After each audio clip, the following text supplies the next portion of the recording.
Assalamualaikum warahmatullahi wabarakatuh. Selamat pagi siswa-siswi kelas 8 yang berbahagia. Pada video kali ini kita akan belajar tentang teorema Pythagoras. Ikuti penjelasannya ya. Materi kelas 8 pertemuan pertama pada semester 2 yaitu tentang teorema Pythagoras. Nah, yang dipelajari dalam video kali ini adalah menyebutkan teorema Pythagoras yang berlaku pada segitiga siku-siku, kemudian menghitung panjang salah satu sisi pada sebuah segitiga siku-siku. Teorema Pythagoras hanya berlaku pada segitiga siku-siku. Ingat, hanya berlaku pada segitiga siku-siku. Sisi yang terletak di depan sudut siku-siku dinamakan sisi miring atau hipotenusa. Sisi miring merupakan sisi terpanjang pada segitiga siku-siku. Sebagai contoh, pada segitiga ABC di bawah, siku-sikunya di titik B. AC merupakan sisi miring, sisi AB dan BC disebut sisi siku-siku. Nah, jika kalian perhatikan, di sini ada 3 buah segitiga ABC dengan berbagai macam posisi. Ada yang sisi siku-sikunya di bawah, terlihat jelas siku-siku. Ada yang miring, ada pula yang seperti ini. Nah, apapun posisinya, yang namanya sisi miring tidak akan berubah. Sisi miring bukan sisi yang posisinya miring, tetapi sisi yang terletak di depan sudut siku-siku. Nah, sebagai contoh ABC, siku-sikunya di B. Berarti sisi miringnya yang terletak di depan sudut B, yaitu sisi AC. Maka AC ini dinamakan sisi miring. Walaupun posisinya seperti ini pada gambar kedua, tetap sisi miringnya adalah AC. Ini juga AC tetap dinamakan sisi miring. Kemudian sisi AB dan BC, sisi yang membentuk sudut siku-siku, ini dinamakan sisi siku-siku. AB, BC ini sisi siku-siku, AB, BC sisi siku-siku, AB, BC sisi siku-sikunya, AC ini adalah sisi miring. Nah, ketika nanti titiknya berubah letak, maka yang namanya sisi miringnya juga akan berubah. Sisi siku-sikunya juga berubah tergantung sudut siku-sikunya ada di titik apa. Nah, teorema Pythagoras bunyinya adalah pada segitiga siku-siku yang panjang hipotenusanya C, sedangkan panjang sisi siku-siku berturut-turut A dan B, maka berlaku A kuadrat ditambah B kuadrat sama dengan C kuadrat.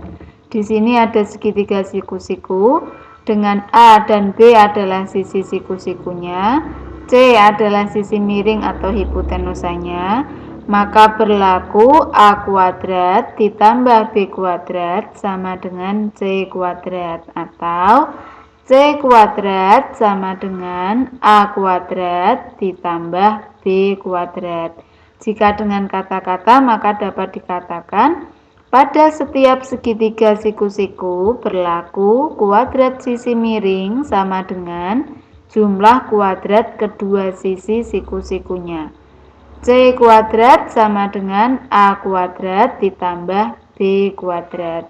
Kuadrat sisi miring sama dengan jumlah kuadrat kedua sisi siku-sikunya.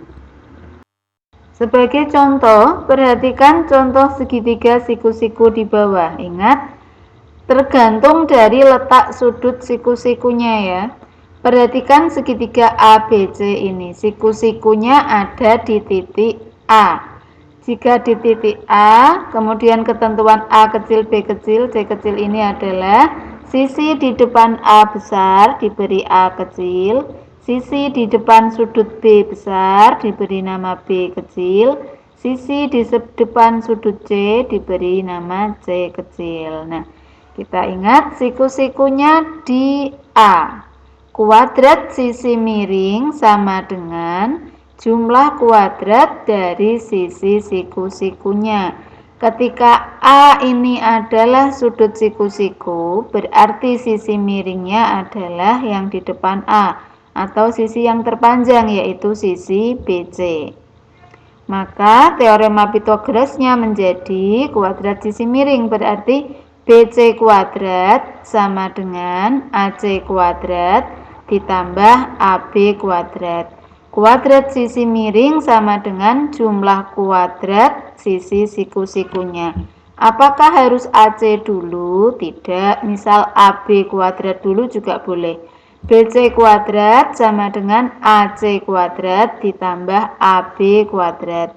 Boleh pula ditulis BC kuadrat sama dengan AB kuadrat ditambah AC kuadrat. Nah, jika ditulis dengan A kecil, B kecil, dan C kecil, maka menjadi BC tadi senilai A kecil, AC senilai B kecil, AB senilai C kecil, maka menjadi A kuadrat sama dengan B kuadrat ditambah C kuadrat. Atau jika mencari B kuadrat berarti A kuadrat dikurangi C kuadrat, sama artinya C kuadratnya dipindah ruas jadi mengurangi. B kuadrat sama dengan A kuadrat kurangi C kuadrat. Jika mencari C kuadrat berarti sama dengan A kuadrat dikurangi B kuadrat. Nah, dari sini dapat kalian lihat, jika yang dicari adalah sisi miring berarti BC kuadrat sama dengan AC kuadrat ditambah AB kuadrat. Kuadrat sisi miring, jumlah kuadrat dari sisi siku-sikunya. Tapi jika yang dicari sisi siku-siku, berarti kuadrat sisi miring dikurangi dengan kuadrat sisi siku-siku yang lain. Ini B kuadrat sama dengan A kuadrat kurangi C kuadrat. Kalau mencari C kuadrat berarti A kuadrat dikurangi B kuadrat. Contoh 1, perhatikan segitiga PQR ini ya. Pada gambar PQ sama dengan 6 cm, PR sama dengan 8 cm. Hitunglah panjang QR. Kita amati dulu segitiga PQR, sudut siku-sikunya ada di P. Berarti sisi miringnya adalah QR. Kuadrat sisi miring sama dengan jumlah kuadrat sisi yang lain. Pedoman rumus kita adalah awali dari kuadrat sisi miring. Sisi miringnya QR, berarti QR kuadrat sama dengan PQ kuadrat ditambah PR kuadrat, atau boleh pula QR kuadrat sama dengan PR kuadrat ditambah PQ kuadrat, sama saja. Nah, di sini saya ambil QR kuadrat sama dengan PQ kuadrat ditambah PR kuadrat. QR kuadrat sama dengan PQ nilainya adalah 6, berarti 6 kuadrat ditambah PR nilainya 8, ditambah 8 kuadrat. Kemudian kita hitung hasil kuadratnya. 6 kuadrat artinya adalah 6 dikali 6, bukan 6 dikali 2 ya, ingat betul-betul. 6 kuadrat berarti 6 dikali 6 yaitu 36. 8 kuadrat, 8 dikali 8 yaitu 64. 36 ditambah 64 adalah 100. QR kuadrat sama dengan 100, mencari QR tanpa pangkat 2 berarti ruas kanan kita akar. PR sama dengan akar 100. Akar 100 artinya bilangan berapa yang jika dikuadratkan hasilnya 100? Jawabannya adalah 10. PR sama dengan 10 karena 10 kuadrat itu 100. Jadi QR sama dengan 10, akar dari 100 yaitu 10. Jadi panjang sisi QR yaitu 10 cm. Contoh 2, perhatikan segitiga ABC. Di sini diketahui AB sama dengan 5 cm, AC 13 cm.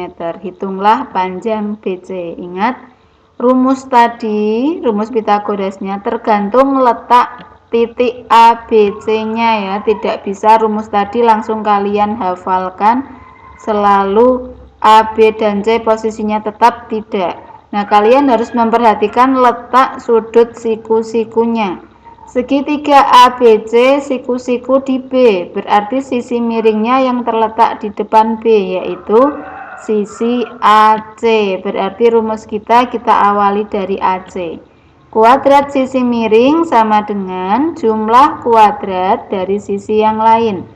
Sisi miringnya AC, berarti rumusnya AC kuadrat sama dengan AB kuadrat ditambah BC kuadrat. Misal disebutkan AC kuadrat sama dengan BC kuadrat ditambah AB kuadrat juga boleh. AC kuadrat sama dengan AB kuadrat ditambah BC kuadrat. Nah, di sini kita tidak langsung memasukkan angka. Mengapa?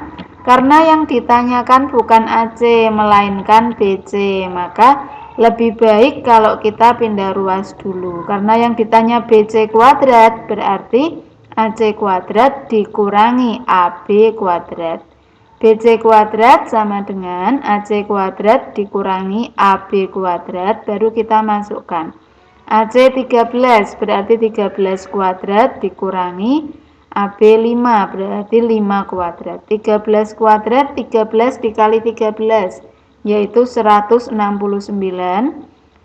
kuadrat 5 dikali 5 yaitu 25. 169 dikurangi 25 yaitu 144. BC kuadrat sama dengan 144. Lawan dari pangkat 2 berarti akar ya. Mencari BC adalah akar dari 144. Dua bilangan yang jika dikalikan hasilnya 144. Dua bilangan yang sama. Atau bilangan berapa yang jika dikuadratkan hasilnya 144? Jawabannya adalah 12, karena 12 kuadrat, 12 dikali 12, hasilnya adalah 144. BC sama dengan 12, jadi panjang BC sama dengan 12 cm. Nah, perlu diingat ya, kalau tadi contoh 1 yang dicari sisi miring berarti langsung dijumlah, tapi ingat masing-masing ada kuadratnya. Nah, ini yang dicari sisi siku-siku BC. Misal tadi langsung ke sini juga boleh langsung BC kuadrat sisi siku-siku, berarti BC kuadrat sama dengan AC kuadrat dikurangi AB kuadrat, itu juga boleh. Kesimpulan teorema Pythagoras yaitu pada setiap segitiga siku-siku berlaku kuadrat sisi miring sama dengan jumlah kuadrat kedua sisi siku-sikunya. Ingat, Pythagoras itu hanya berlaku pada segitiga siku-siku. Kuadrat sisi miring sama dengan jumlah kuadrat kedua sisi siku-sikunya. Nah, demikian anak-anak, semoga bermanfaat. Silakan subscribe untuk mendapatkan info video terbaru lainnya. Assalamualaikum warahmatullahi wabarakatuh.